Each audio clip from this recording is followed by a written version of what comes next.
Kyle Mounts here with an update on your forecast, rounding out the weekend with pretty quiet weather across central Indiana. That is going to be changing here as we go into Monday, but probably not until late in the day. Just a stray shower or thunderstorm possible during the daylight hours here, with temperatures that will make their way into the middle 80s.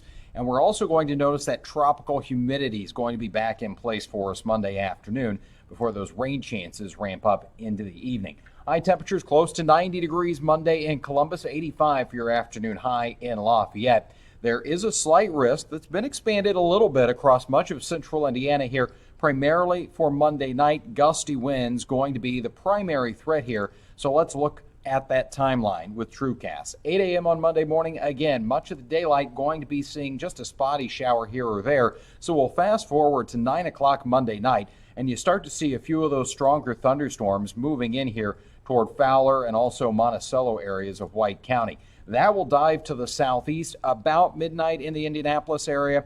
And as we get closer, this timeline may shift a little bit here, but we're pretty much in the ballpark. That will continue to move off to the south and east as we go to about 2 o'clock Tuesday morning. So it's going to be an overnight event.